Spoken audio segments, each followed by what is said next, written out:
Hi, I'm Leisha, Tobacco Treatment Specialist at Hope Cancer Resources, and it's Wellness Wednesday.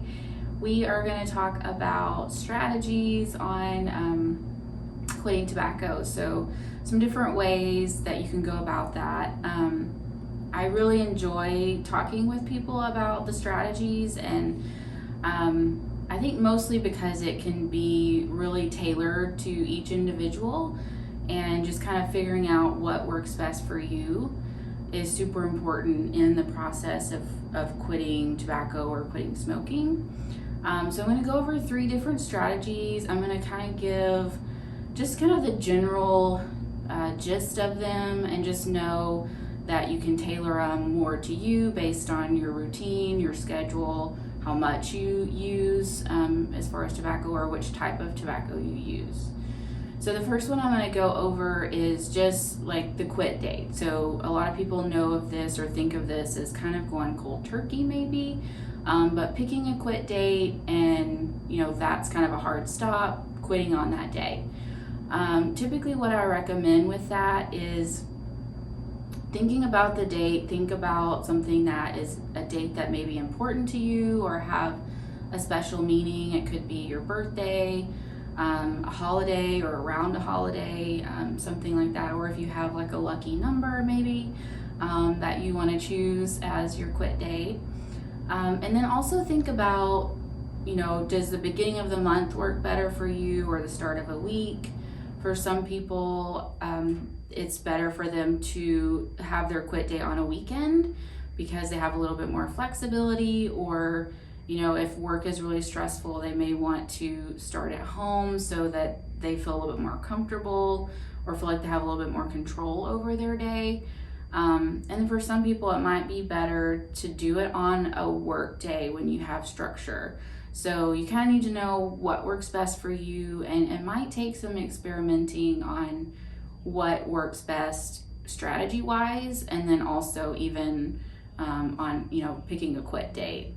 So first thing is picking the date. The next thing that goes along with it is I always recommend using some type of nicotine replacement. So that could be a medication, that could be the patches, gum, lozenges over the counter. This really helps with the withdrawal symptoms. So if you are going to use something like that in your quit, I recommend starting that at least 2 weeks before your quit date. Even a month could be even better. And with that, the goal being trying to reduce down by 50% before your quit date. Obviously, if you can reduce more than that before your quit date, then that would be, even better.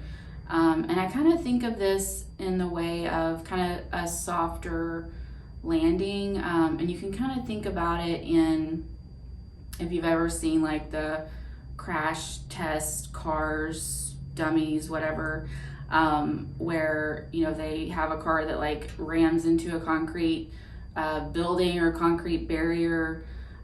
So without any nicotine replacement and without that reduction, you're kind of just going at full speed, crashing.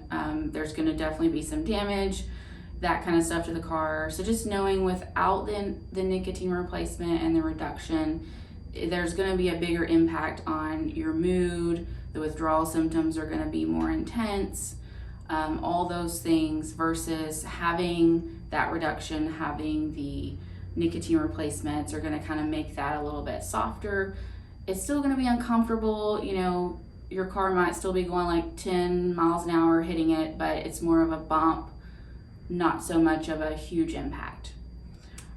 So next type of strategy would be a reduction type strategy. So this would be where you would pick a start date, and that first week you would reduce by 10% of whatever you are typically smoking per day. So if you are smoking half a pack a day, then that first week on your start day for that entire week, you are going to smoke 9 cigarettes a day. You can also think of this in a kind of a bigger picture, like a weekly.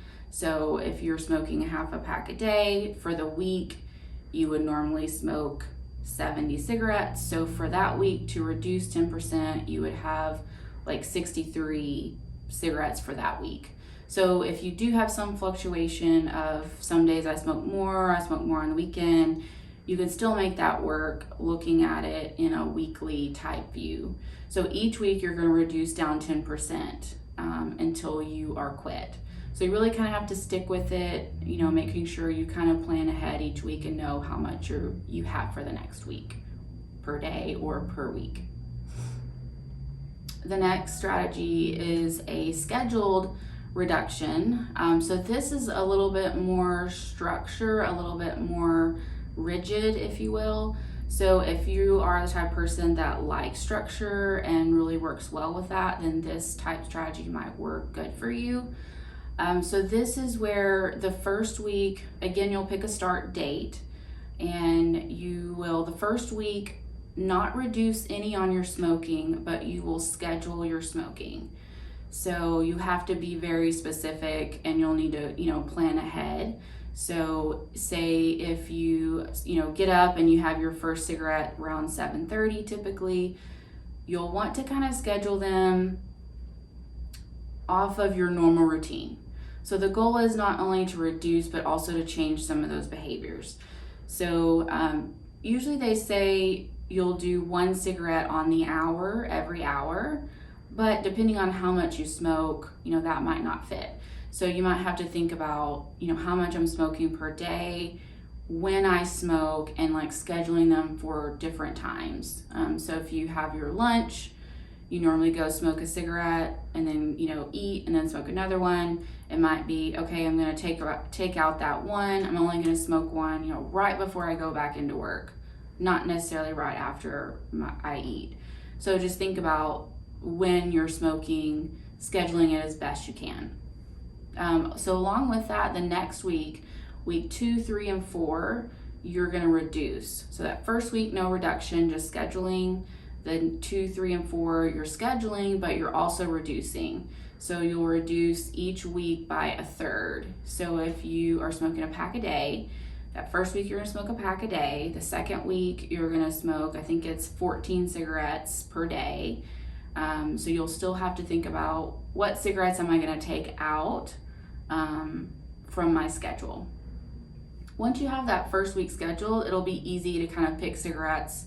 I'm not going to smoke this one or this one or this one, and kind of pick which ones you're going to take out of your schedule. So you'll do that for 2, 3, and 4, those weeks. And then on week 5, you will reduce 1/3 every 2 days. So on that week, every 2 days, you'll be taking out some cigarettes. At that point, you won't be smoking that much. It might just be 4 or 5. So the reduction is going to be, maybe a cigarette every 2 days, or you could even go a half a cigarette, every 2 days. So you'll do that until you're completely quit.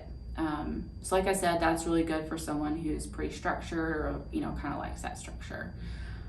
So think about these strategies and which one might work for you. And like I said, you can always tailor them to what fits you and what type of tobacco you use, or what your schedule may be.